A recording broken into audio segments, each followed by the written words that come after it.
안녕하십니까. 누룽지과학교실의 대표 강사 이재희입니다.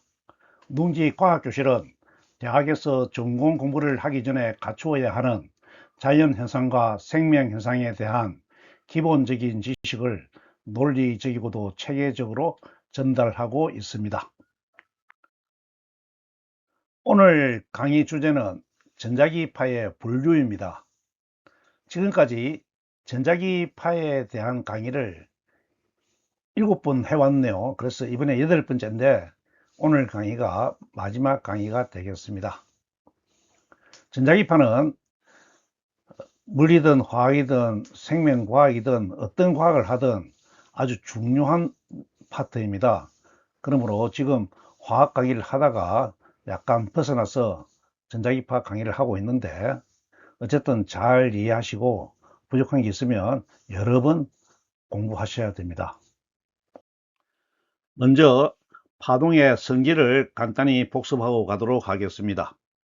파동은 진동이 전파하면서 에너지를 운송하는 현상을 가리킵니다. 질량이 없으면은 실제 하는 것이죠. 실제 하는 현상입니다.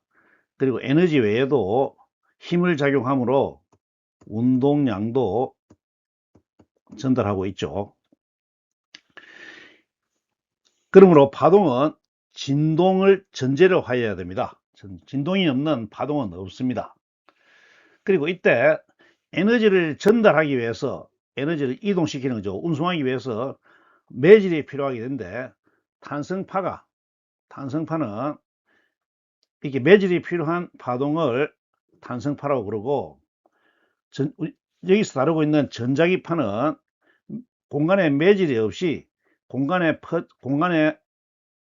설정되어 있는 전기장과 자기장이 가진 에너지를 전기장과 자기장이 출렁이면서 옆으로 전달합니다. 단성파의 경우에는 예를 줄을 기준으로 하면 줄이 이렇게 파동을 그릴 때 매질이죠. 매질이니까 또 매질의 위치가 여기 있을 때 매질과 매질 사이에는 이렇게 장력이 작용합니다.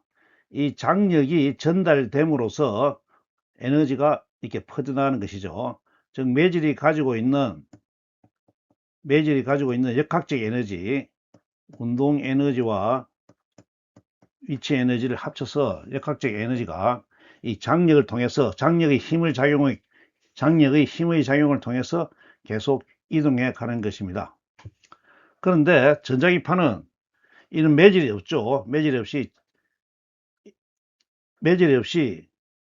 가지고 있어야 전파하는 매질이 가지고 있어야 하는 그러니까 운동 에너지와 위치 에너지, 역학적 에너지를 전기장과 자기장이 스스로 가지고 있습니다. 그래서 자기가 가지고 있는 에너지를 출렁이는 진동을 통해서 옆으로 전달하는 것이죠. 이때 전자기파든 탄성파든 파동이 이렇게 출렁이면서 옆으로 퍼져나가는 현상을 수학적으로 표현하게 되면 수학적인 표현이죠. 이렇게 1차원식으로 쓰게 되면 이런 식으로 쓸 수 있습니다. 물론 공간에 퍼져나가서 3차원으로 표시할 수가 있죠.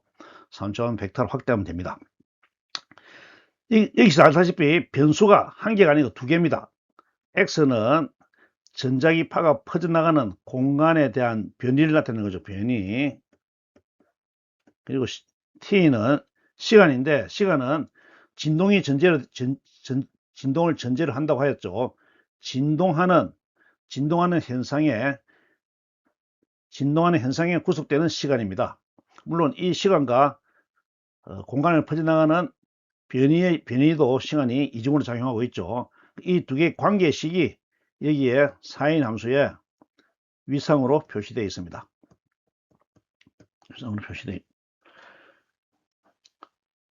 이렇게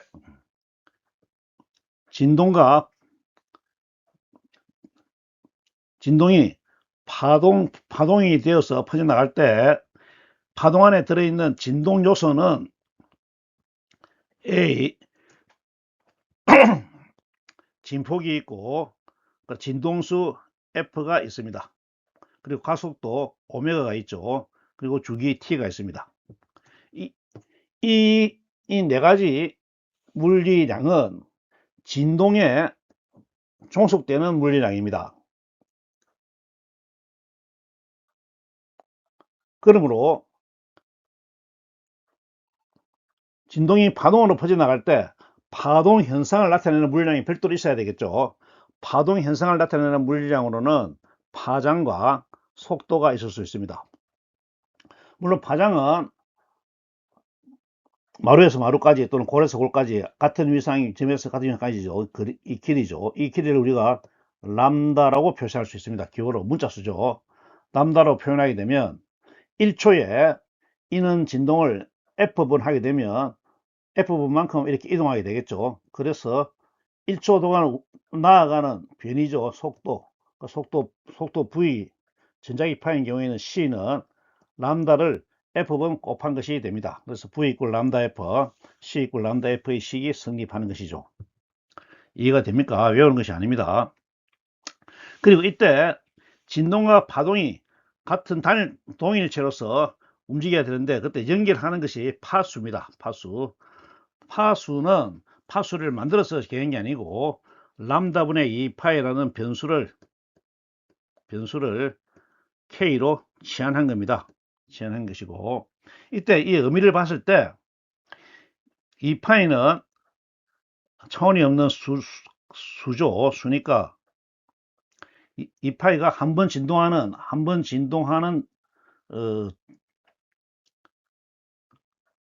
진동하는 각이죠. 각의 크기죠. 그리고 이것이 람다입니다. 람다이기 때문에 변수란 것은 한 번 진동하는 이 2파이의 길이에 해당할 때 람다분이 되는 것이죠. 그러므로 한 번 하는데 파동이 람다가 파장이 몇 번 들어있느냐 이런 이야기이기 때문에 파수라고 이름을 붙였습니다. 이 관계식을 보면 위상에 있는 W와 파동의 속도 V의 관계가 성립되는 것이죠. 그래서 K는 V분의 W의 식이 되고 물론 V는 람다 F입니다. 이는 파동과 진동의 관계식이 나오게 됩니다. 이 관계식은 수식을 외우는 것이 아니고 그 현상을 통해서 현상을 수식으로 표현하는 것이기 때문에 잘 알고 있어야 되고 잊어버리더라도 언제든지 구할 수가 있어야 됩니다. 탄성파인 경우에는 속도가 V 이꼴 람다분의 F로서 매질에 따라서 속도가 달라집니다. 그런데 전자기파는 앞에서 우리가 살펴봤듯이 속도가 일정하죠. 상수입니다. 상수고 그것이 빛의 속도에 정해져 있죠. 그래서 C 이꼴 람다 F라는 특별한 아주 특수한 식을 만들어냅니다. 달리 말하면 파장과 진동수가 종속되죠. 서로 반비례 관계에 있습니다. 그러므로 파장이 정해지면 진동수도 정해지는 거고 진동수가 정해지면 거꾸로 파장도 정해집니다. 그리고 광속의 속도는 3 곱하기 10의 8성 메타/세크죠. 그러므로 우리가 진동수가 1일 때 1초에 한 번 출렁이는 전자기파가 있다 할 때 그 전자기파의 파장은 3 곱하기 10의 8성 즉 30만 킬로미터가 됩니다. 이해가 되죠? 30만 킬로미터짜리 파동 하나를 생각해 보십시오. 그 전자기파입니다. 전기장의 파장이 30만 킬로미터인 전자기파가 있다면 그 전자기파의 진동수는 1이다. 1초에 한 번 움직인다는 것이죠. 만약 이것이 30만 킬로미터가 아니고 파장이 1m다. 즉 전자기파를 부를 때 1m파, 즉 미터파이다. 미터파인 경우에 진동수는 3 곱하기 람다가 1이 되니까 F가 3 곱하기 10의 8승이 되겠죠. 그런 경우에 우리가 큰 수를 나타내는 프리픽스가 있죠. 그래서 이때 10의 6승이 메가니까 나머지 2승하면 300메가헤르츠가 됩니다. 이해가 되죠?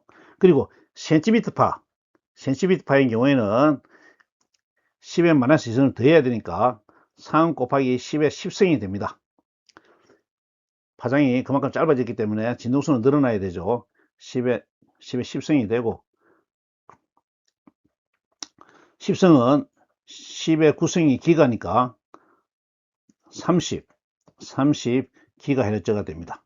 그리고 밀리미터파인 경우에는 다시 8에서 3을 더하면 11이 되죠. 11이 되니까 10의 9승 기가를 빼면 2가 남아서 300기가헤르츠가 됩니다. 그리고 마이크로파인 경우에는 다시 3을 더하니까 10의 14승이 되고 14승은 12승짜리가 있죠. 12승이 테라입니다. 10의 12승은 테라니까 테라 하면 2가 남으니까 300테라헤르츠가 됩니다.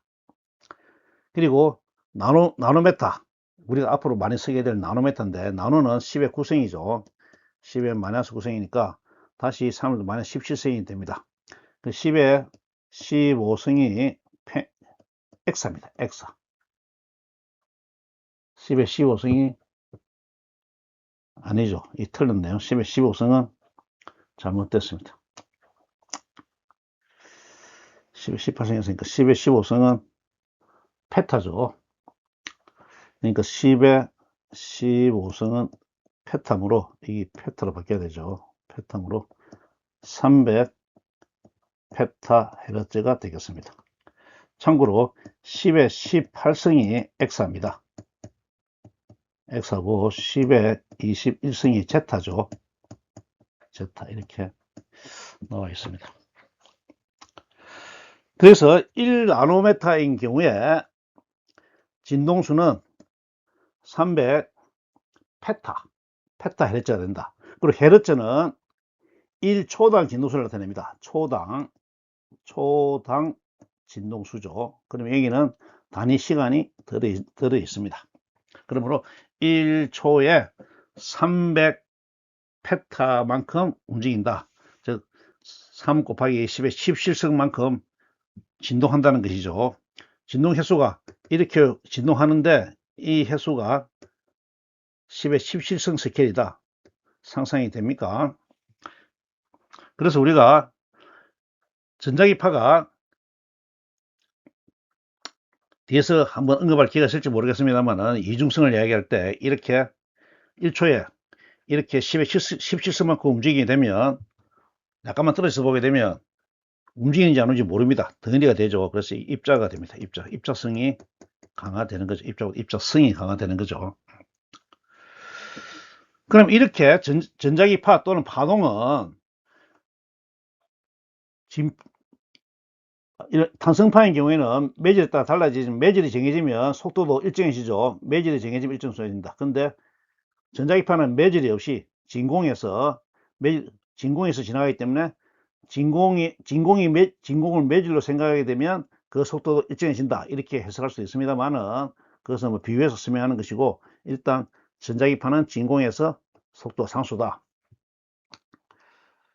그래서 이렇게 다양한 파동이 있는데 그럼 실제로 우리가 관찰되는 파동은 전자기파는 대체 진동수나 파장이 어떻게 되느냐 한 가지로 되어 있느냐 그렇지 않죠. 다양한 형태의 파동이 전자기파가 서로 섞여 있습니다. 그래서 중첩이 되어 있는 것이죠. 그 중첩되어 있는 파동은 분리가 됩니다. 우리가 뉴턴이 했듯이 햇빛을 프리즘을 통해서 통과시키면 빨주노초 파남보 색으로 분광이 되죠. 그래서 그와 같이 중첩돼서 섞여 있던 파동이 분리되는 성질이 있습니다. 여러 파동이 합쳐져서 하나의 합성파를 만든다. 우리가 수학을 사용하면 좀 더 수학적으로 분석할 수 있는데 여기서는 직관적으로 이해하는 방향으로 가겠습니다. 잘 이해가 되었나요? 전자기파를 분류하기 전에 전자기파의 발생 과정을 한 번 더 살펴보겠습니다. 전자기파, 전자기학에서 가장 근본이 되는 명제 하나를 꼽아라면 가속하는 전하는 반드시 전자기파를 발생한다는 것입니다. 이해가 되죠? 이것이 대전제입니다. 절대 잊어서는 안 되고 무조건 이해하고 기억해야 합니다. 전자기파가 가속된다는 전기장에 시간 변화율이 생기는 거고, 이것은 우리가 앞에서 맥스웰 방정식 할 때 많이 살펴봤듯이 변위 전류가 생기게 되죠. 더 T의 성분이 생기게 됩니다. 우리가 여기서는 다루지 않았지만은 참고로 말씀드리면, 이렇게 가속하는 전하가 만들어내는 전자기파가 내뿜는 에너지의 크기죠. 에너지의 크기인데 그 크기를 일률로, 시간당 에너지의 양으로 나타내는 일률입니다. 일률 P로 나타내는 식이 있는데 그것이 라모 공식이라고 그럽니다. 이 식 이렇게 표현됩니다만은 앞으로 전자기학 강의를 할 때 설명하도록 하겠고, 이 식의 의미는 분모를 보면 분모가 전부 상수입니다. 이해가 되죠? 유전율도 상수고 광수도 상수입니다. 그럼 분자는 Q와 A만 남는데, 즉 P가 전하의 제곱에 비례하고 A는 가속입니다. 가속할 때 가속도죠. 가속도의 제곱에 비례한다는 겁니다. 즉 1쿨롱의 전하가 1m/s 제곱 또는 2m/s 제곱, 다양한 속도가 나오겠죠. 이 숫자는 의미가 없습니다만은. 그래서 속도가 가속도가 생기는 그 크기의 제곱에 따라서 내뿜는 에너지의 크기가 달라진다, 증가한다는 것입니다.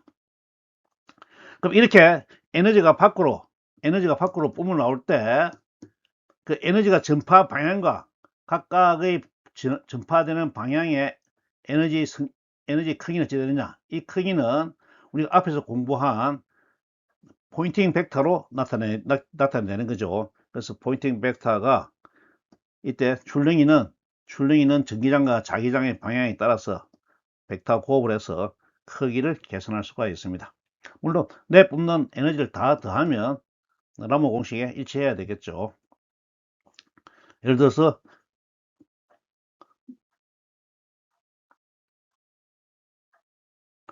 한 방향으로 어떤 전원이 있을 때 전원이 밖으로 내뿜는 에너지가 라모 공식의 P다 이라면 P가 온 사방으로 퍼진다 하면 사방이 반지름이 R인 경우에 4πr 제곱이죠. 그러므로 X는 4πr 제곱분의 P가 되겠습니다. 이 P가 I가 되나요? 1초 동안 분하는 에너지 세기 이래 되겠습니다. 이 단위 면적당 나가는 에너지 세기, 이 에너지 크기는 보이티메터는 아마 계산이 될 거로 보네요. 내가 해보진 않았는데. 자, 이해가 됐죠?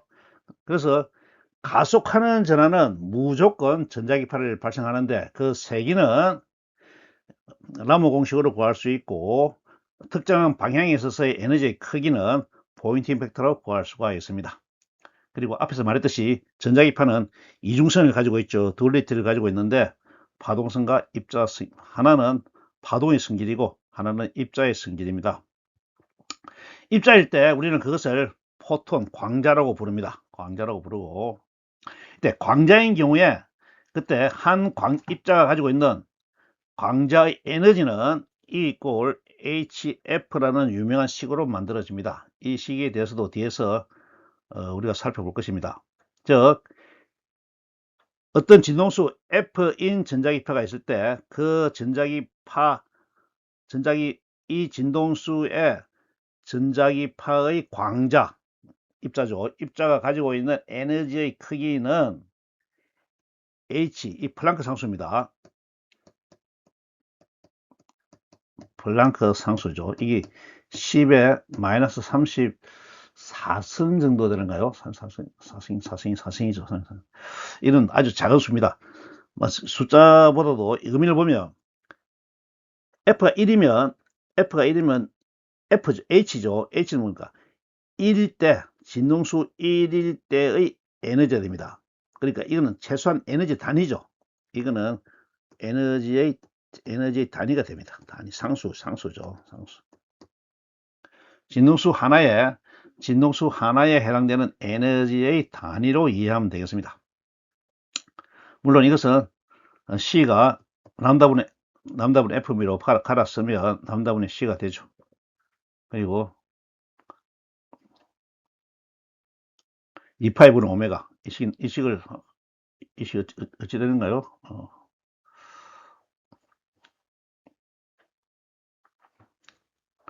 그리고 2파이분의 H를 H바라고 부릅니다. 이런 디렉 상수죠. 디렉 상수. 앞으로 다 공부할 내용인데 한 번씩 들어두기 바랍니다. 사입사 나왔네요. 사입사서. 이렇게 해서 전자기파는 이중성을 가진다는 성질이 있다. 그리고 말했지만은 진동수가 얼마이든 다 가집니다. 파동성도가 입장성 가지는데 단지 현상 속에서 진동수가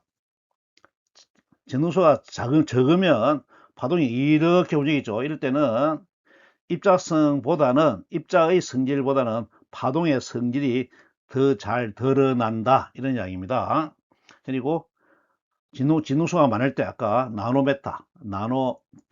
파장이 나노메타보다도 더 짧은 이는 아주 진동수가 많은 이런 경우에는 파동성보다는 입자성이 강화된다 이런 것으로 이해할 수 있습니다. 성질이죠. 입자의 성질이 더 잘 드러난다 이렇게 이해하면 되겠습니다. 이번에는 전자기파의 스펙트럼을 알아보겠습니다.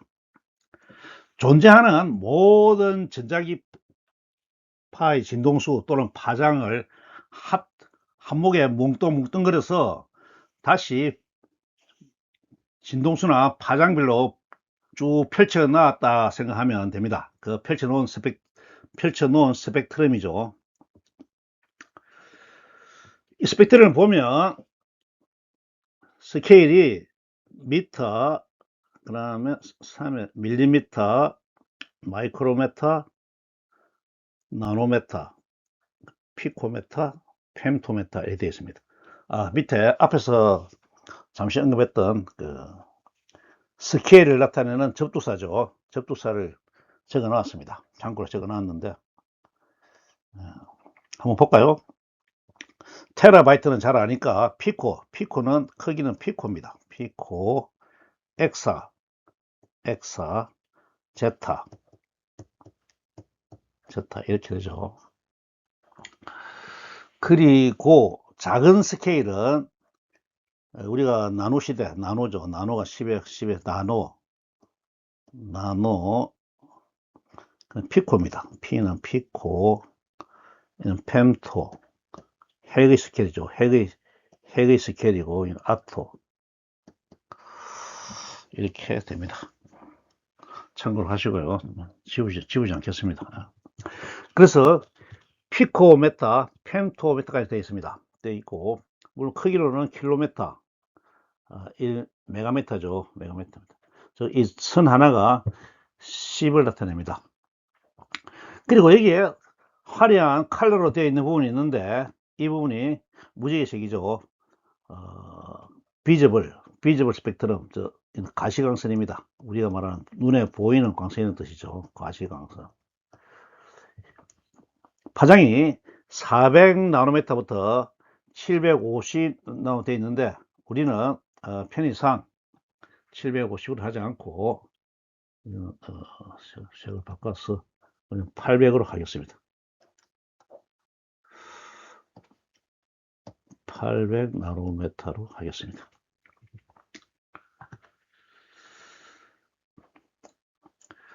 그랬을 때 800나노메타 밖 인프라죠. 빨간색의 인프라는 바뀌는 뜻이 아래 또는 이런 뜻이니까 인프라에도 빨간색의 아래다. 우리가 빨간이니까 바뀌니까 적외선이라고 부릅니다. 이 부분을. 그리고 보라색은 바이올렛이죠. 영어로는 바이올렛인데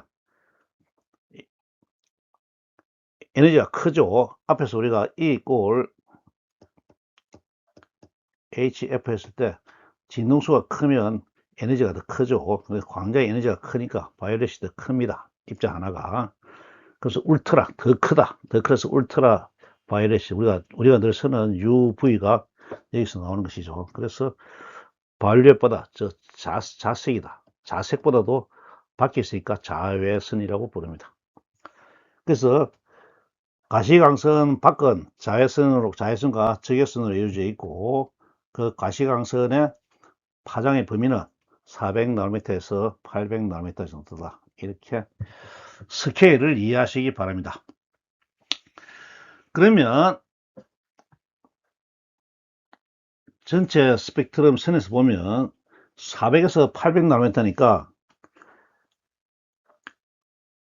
나노미터가 여기죠. 나노미터가 여기인데 400, 800이니까 10, 0.4 마이크로미터죠. 여기입니다. 400이니까 이 정도 되겠네요.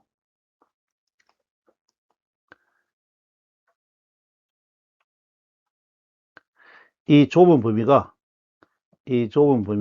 가시광선에 해당됩니다. 가시광선에 해당되고, 이 부분부터 밑으로 빠지면 뭐가 됩니까? 자외선이 되죠. 그리고 여기서 이리 가게 되면 적외선이 됩니다. 그리고 자외선이 끝까지 자외선이 되는 게 아니고, 이 나노메타의 스케일 10 스케일이죠. 한 단위.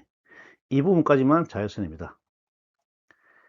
이 부분까지만 자외선이 되고, 이 부분을 넘으면 우리가 X선이라고 부릅니다.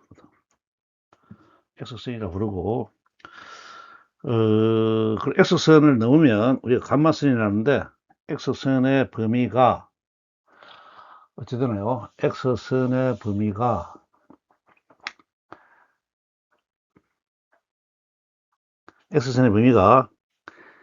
이 피코미터까지 안 넘어가고 0.01이니까 0.01 이 정도 되겠네요. 피코미터까지 안 넘어가고 이 정도 선에서 이 정도 선이 가면 이것이 X선이고, 이 0.2선이 0.01 피코미터. 0.01을 하면 안 되죠. 0.01을 왜 쭉이 넘나. X선은 0.01이니까 이게 맞네요. 0.01 0.01 나노미터죠. 0.01 나노미터니까 이 선이 맞습니다.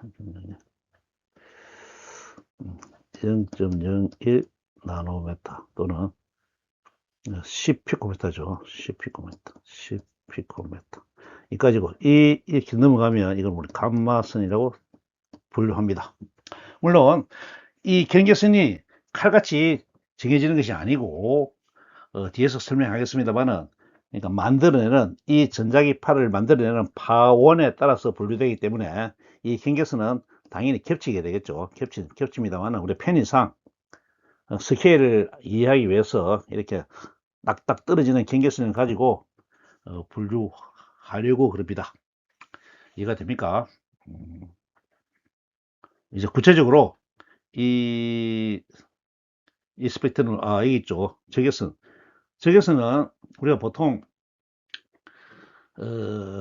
여기서 이 밀리미터파까지 우리가 보통 밀리미터파까지 적외선으로 생각합니다. 적외선하고 밀리미터 지나게 되면 우리가 마이크로파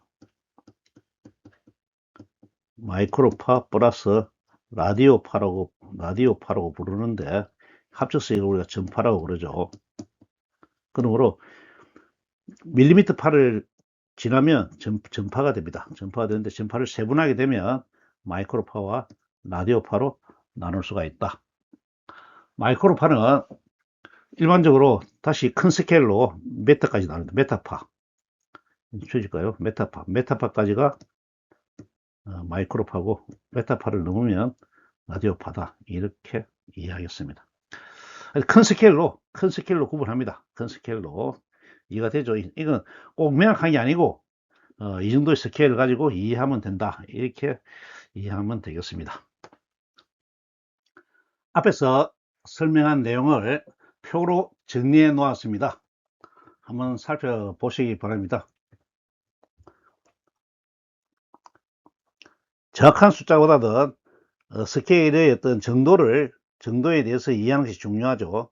그래서 가시광선인 경우에는 400, 2배가 되는 800 이 정도가 되고, 밑으로 내려갈 때 자외선은 나노메타의 10성 스케일, 10스케일이죠. 10스케일까지 되고, X선은 나노메타의 0.01, 10의 -2성 스케일까지 된다.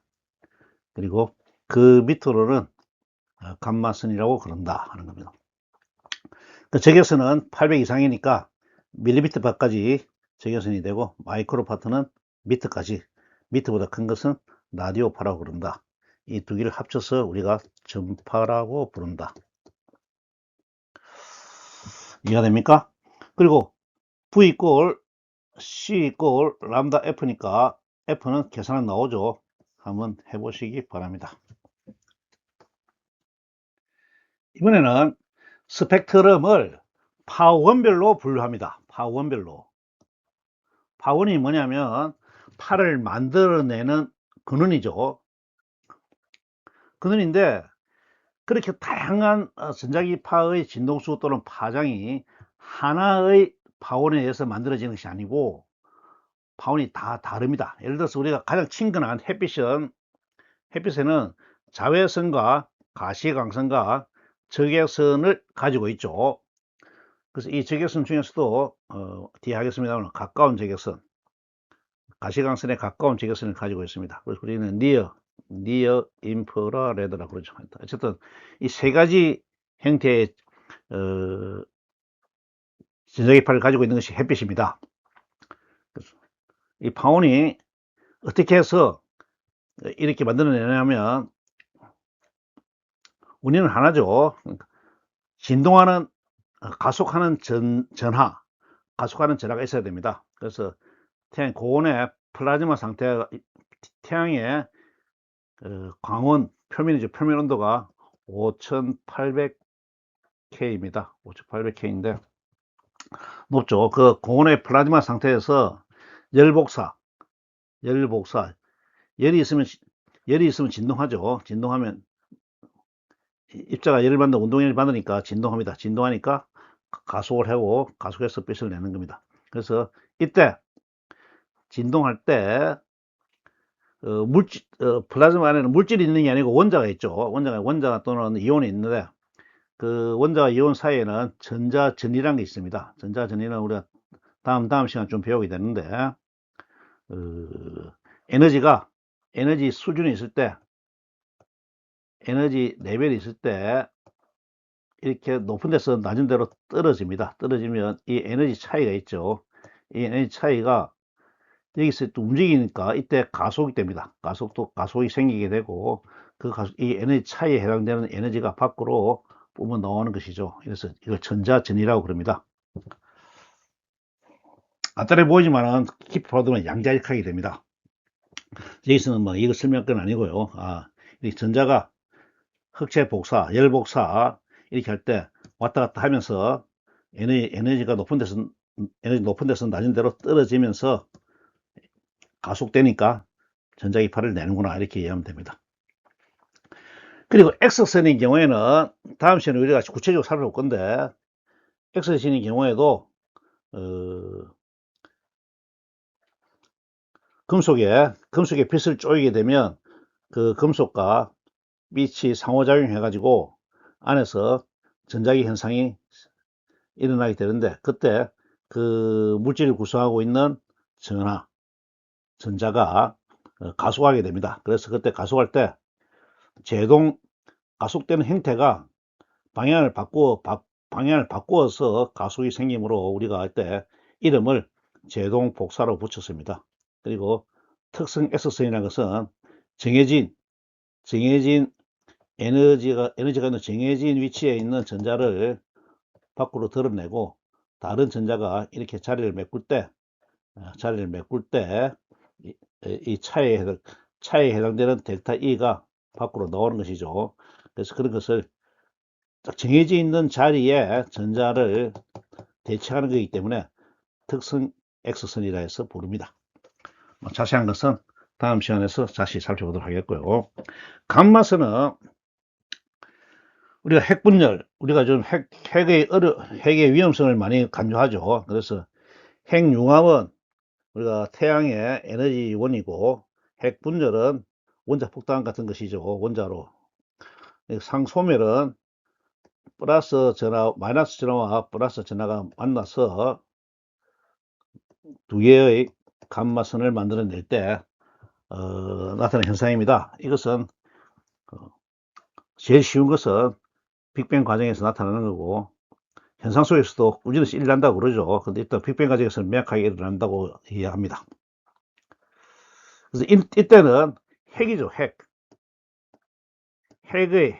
핵이 가지고 있는 진동, 핵의 진동에 의해서, 가속에 의해서 만들어집니다.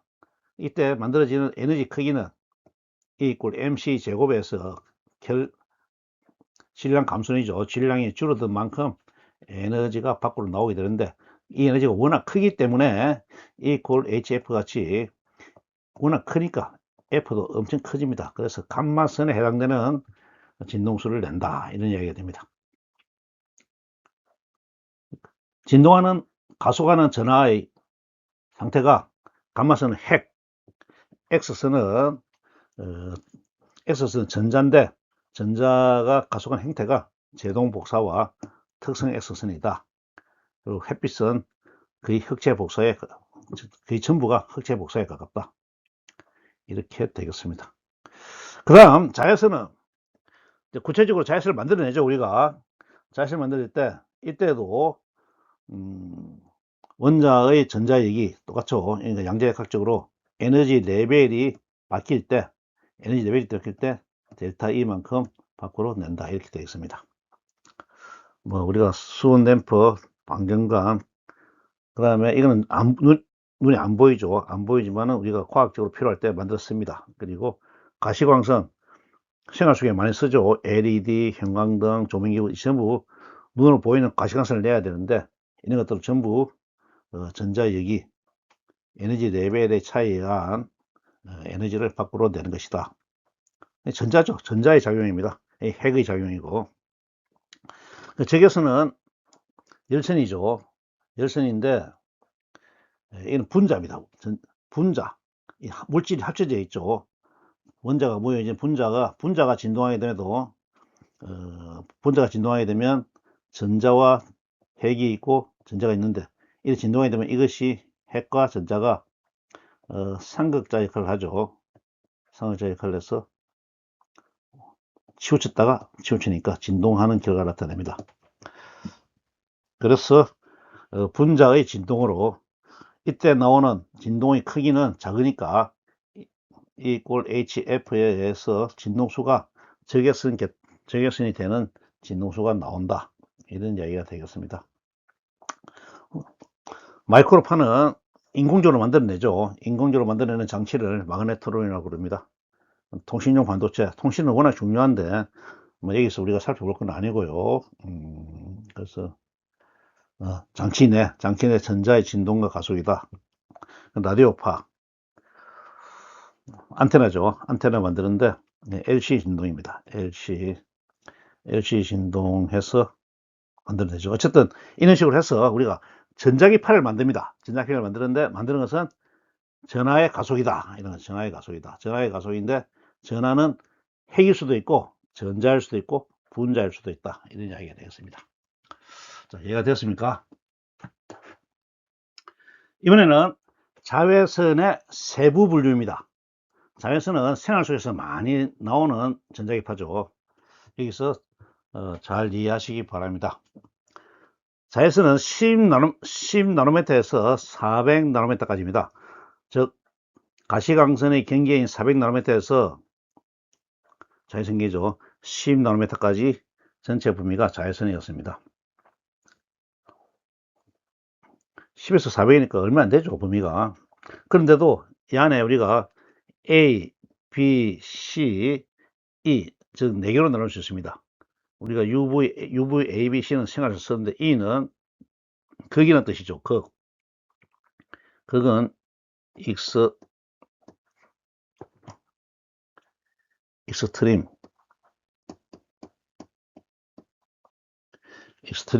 울트라 바이올렛 이렇게 되겠습니다. 장자외선, 중자외선, 단자외선 이렇게 말로 할 수 있는데 생활에서는 ABC가 훨씬 더 친숙한 이야기죠. 그래서 315에서 400 범위가 얼마입니까? 320이라 따지면 한 80 되나요? 80 정도, 75 정도의 범위가 있다. 컬러를 빨간색으로 바꿀까요? 그대로 합시다. 280에서 315 40 정도 되나요? 40 80 180인가요? 자, 이렇게 되는데 우리가 생활 속에서 문제가 되는 것은 울트라 바이올렛 B죠. B가 한 5에서 10% 정도가 지표면에 도달하게 되고 이것이 DNA를 변형을 일으킵니다. 그래서 피부병이 생긴다는 것이죠. 그런데 중요한 것은 비타민 D를 만드는데 꼭 필요합니다. 비타민 D 합성하는데 물질 한 번에 되는 게 아니고 중간 물질 있죠. 이걸 전구체라고 그러는데 앞에 나오는 물질을 만들어야 비타민 D가 되는 것이죠. 이때 이 전구체를 만드는데 자외선이 에너지를 공급해야 됩니다. 그래서 비타민 D 합성에 중요한 역할을 하는데도 불구하고 또 부정적으로는 DNA를 변형시킬 만큼 에너지가 강하다는 것이죠. 그럼 나머지는 어떻게 되느냐? UVA는 큰 것부터 하면 이 UV는 에너지가 워낙 강하기 때문에 태양에서 지구로 빛이 오는 동안에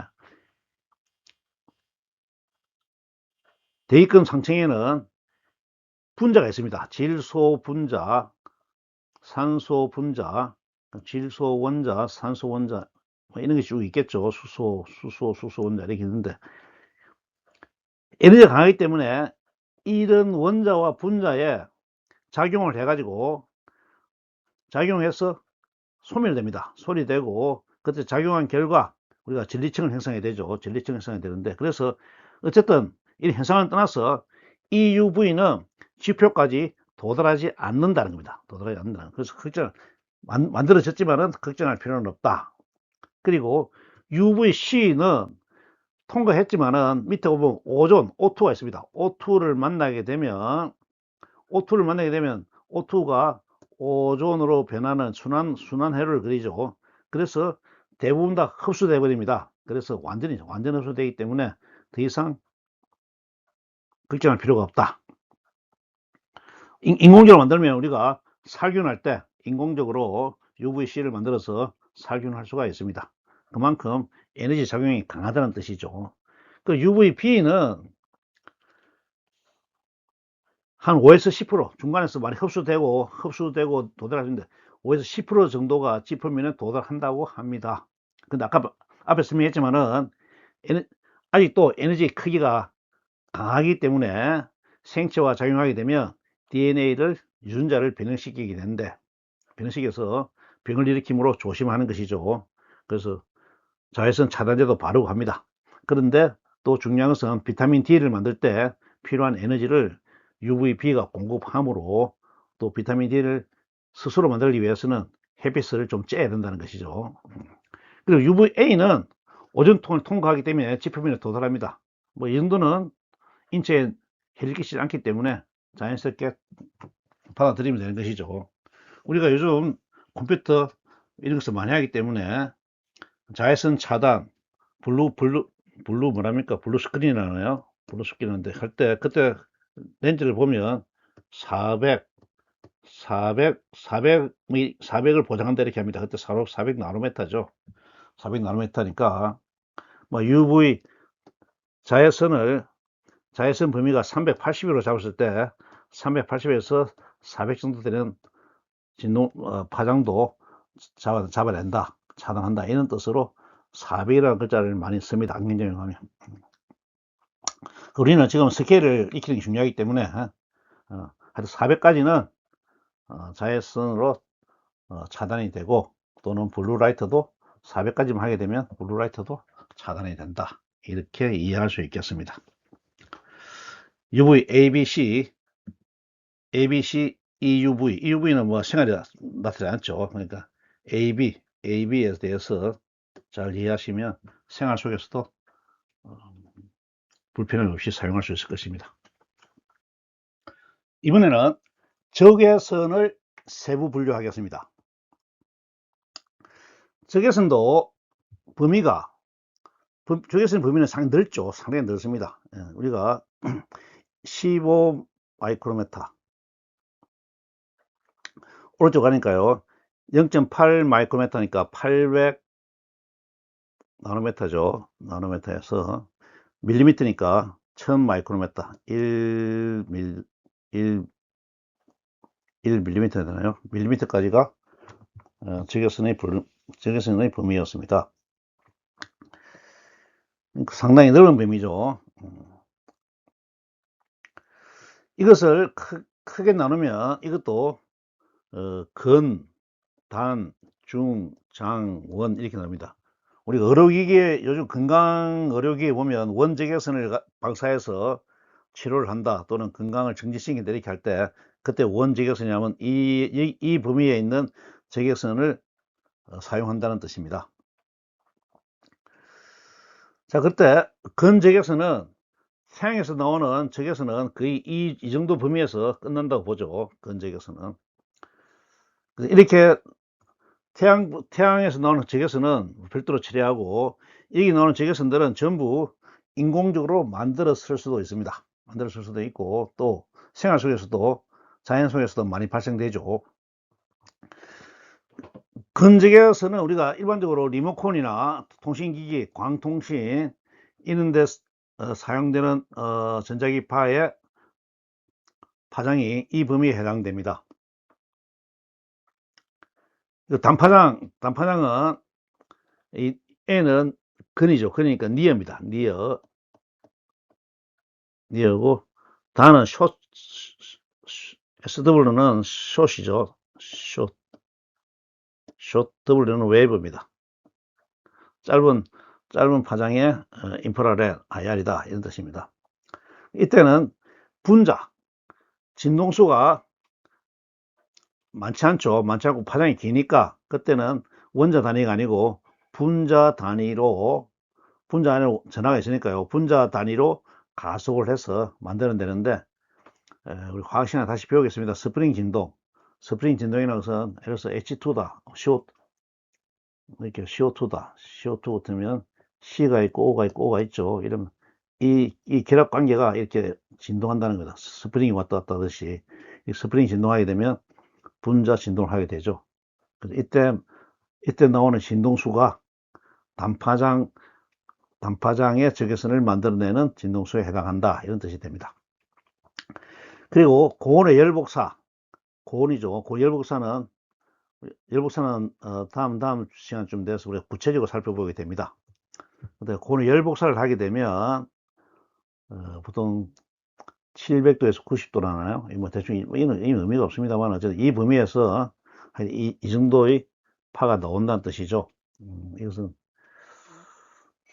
법칙이 있습니다. 비인의 변이 법칙이라고 있는데, 거기서 뒤에 나오는가 모르겠네요. 하여튼 이렇게 됩니다. 그리고 장파장, 더 파장이 긴 것은 300도 K.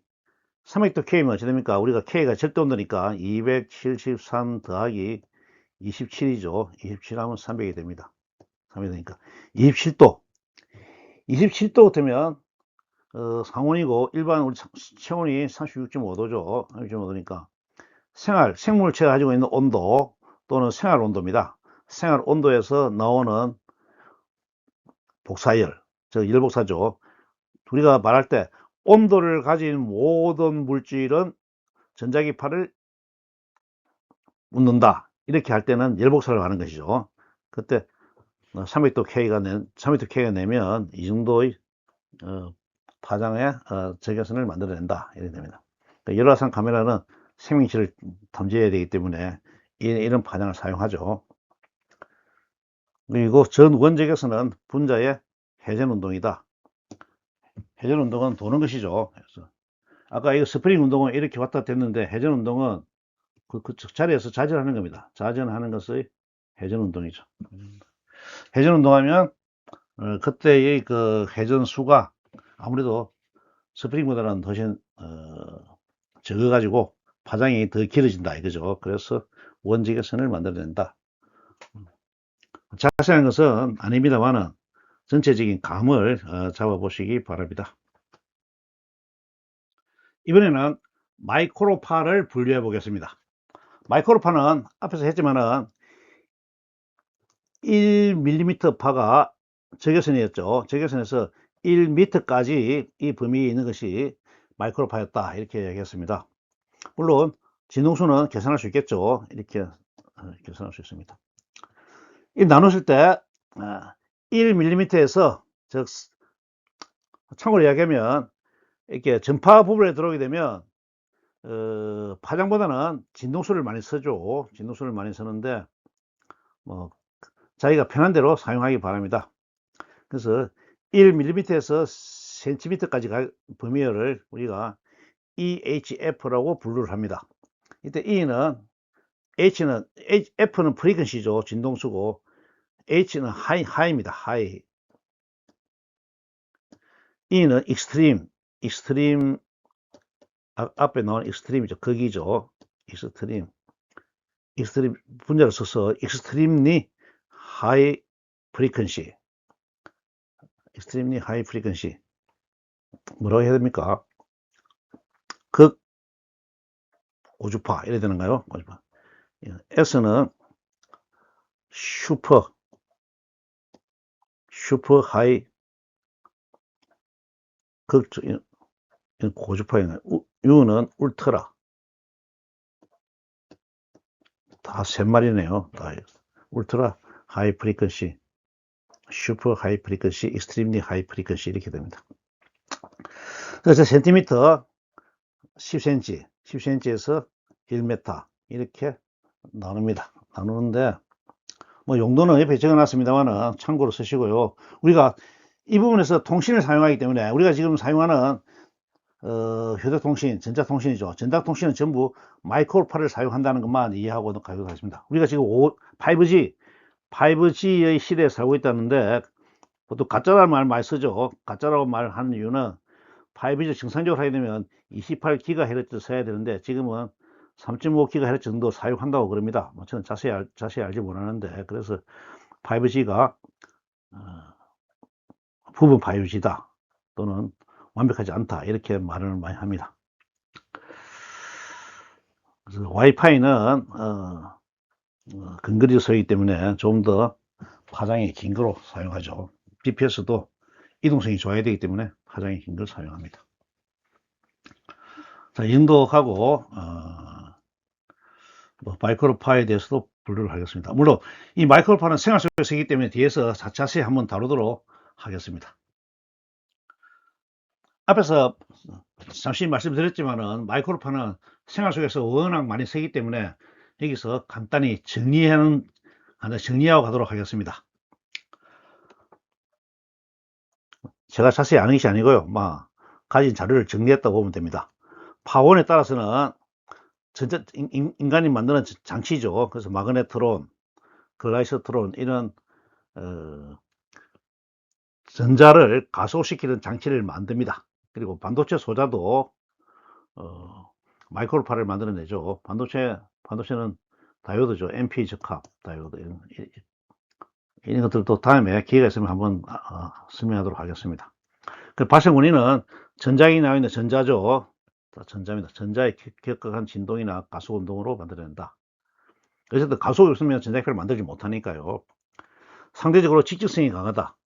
물론 자외선이나 이런 거랑 비교 안 되지만은 우리가 만들어내는 전파 중에서는 상대적으로 직접성이 강하다. 즉 진동수가 높다 이런 뜻이죠. 진동수가 높다. 지구대기 통과한다. 지구대기를 통과하고, 그래서 지구대기를 통과하기 때문에 위성통신에 사용할 수가 있다. 통과하지 못하면 통신에 사용하지 못하겠죠. 물 분자 등 유전체에 흡수되는 에너지 주류가 있다. 그래서 전자레인지를 사용하는 것이 뒤에 자세히 설명하도록 하겠습니다. 전자레인지에 사용하는 것이 마이크로파죠. 그래서 마이크로 레인지 이렇게 합니까? 마이크로파 레인지 이렇게 예고를 하는가요? 네, 전자레인지입니다. 광대역폭. 이 통신에서 중요하게 사용하는 것이죠. 우리가 지금 계속 통신 주파수를 높여가야 되는데 전달되어야 할 정보 양이 많기 때문에 통신 광대역폭을 계속 넓혀가고 있습니다. 그래서 용량이 필요하다. 통신에 대해서도 다음에 기회가 되면 한번 다루도록 하겠습니다. 마이크로파 활용 부분을 추가했습니다. 앞에 말한 전자레인지가 2.45GHz의 공명하는 거죠. 공명하는 전자기파입니다.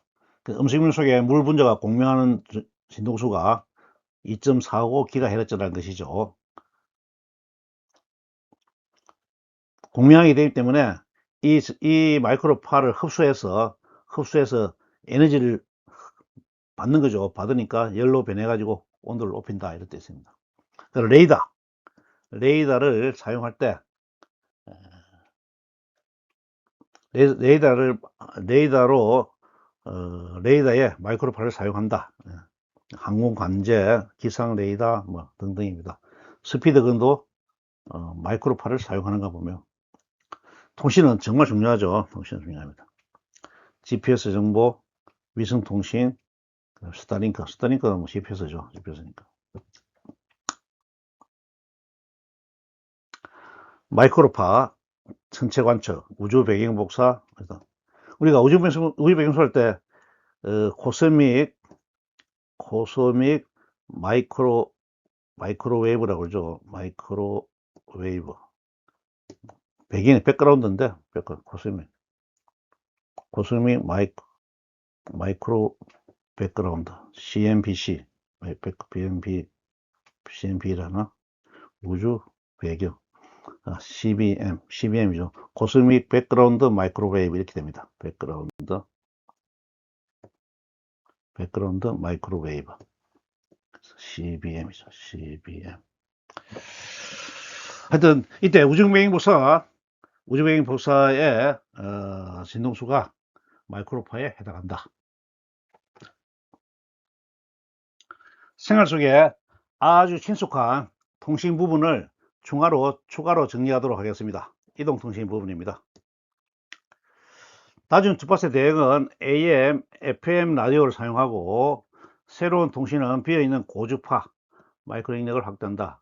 정보량이 늘어나는 것이죠. 그래서 4K, 8K 동영상을 보내려면 낮은 데서 안 되고 마이크로파 정도의 고주파가 돼야 된다는 것이죠. 세대 구분을 하게 되면 3G, 4G, 5G, 6G가 있는데 앞에 말씀드렸지만은 3.5GHz 또는 28GHz가 오리지널이다 이렇게 이야기합니다. IoT 사물 인터넷이죠. 인터넷 오브 띵스 이러니까 사물 인터넷 있다 이렇게 쓰고 자율주행하는 것도 통신을 주고받을 때 5G를 쓴다고 그러죠. 그러니까 가상현실, 증강현실 전부 5G 통신을 사용합니다. 그래서 5G 플랫폼이 없으면 이런 것들을 자유롭게 쓰기 어렵다 이런 이야기가 되겠습니다. 자, 이번에는 라디오파를 정리하도록 하겠습니다. 라디오파는 우리가 이동통신 이거 나오기 전에 그 라디오를 듣다 보니까 라디오파를 했죠.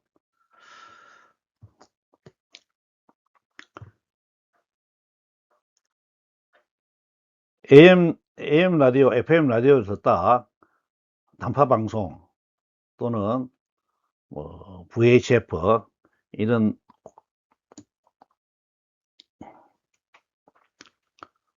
방송을 들은 적이 있죠. 여기서는 참고로 한 번만 봐두시기 바랍니다. 자, VHF는 베리겠죠. 베리 하이 프리퀀시.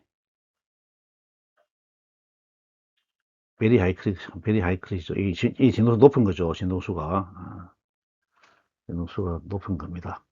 1m에서 100km까지. 하이 프리퀀시, 미들 프리퀀시, 로우 프리퀀시, 베리 로우 프리퀀시 이렇게 되겠네요. 그래서 일단 주파수와 파장은 계산하면 될 것이고요. 용도를 보면 햄 아마추어 무슨 방송이죠? 단파 방송입니다. VOA, 보이스 오브 아메리카. 항공 관제, 소방 관제, 지상파 DM입니다. 디지털 미디어 브로드캐스팅 이래 되나요? 그러니까 FM 라디오 이런 것들 전부 VHF를 사용한다. AM에서 쓰다가 FM으로 나온 것에도 큰 거였죠. 다시 이것이 디지털 방송으로 확대되는 겁니다. 해상통신, 수중통신, 물속을 투과해야 되기 때문에 아주 파장이 긴 것을 사용하죠. 참고로 한번 봐두시기 바랍니다. 오늘 강의로 전자기파에 대한 전체 강의를 마치게 됩니다. 이제 다시 화학으로 들어가서 원자의 모형을 다뤄야 하는데, 원자의 모형을 다루기 위해서는 양자역학 부분을 살펴봐야 됩니다. 그래서 양자역학에 도달하기까지 20세기 말이죠. 19세기 말과 20세기 초에 일어난 과학의 발전을 좀 더 살펴보고 가도록 하겠습니다. 그래서 다음 시간에는 X선과 방사선의 발견을 다루도록 하겠습니다. 오늘 방송은 이것으로 마치겠습니다. 감사합니다.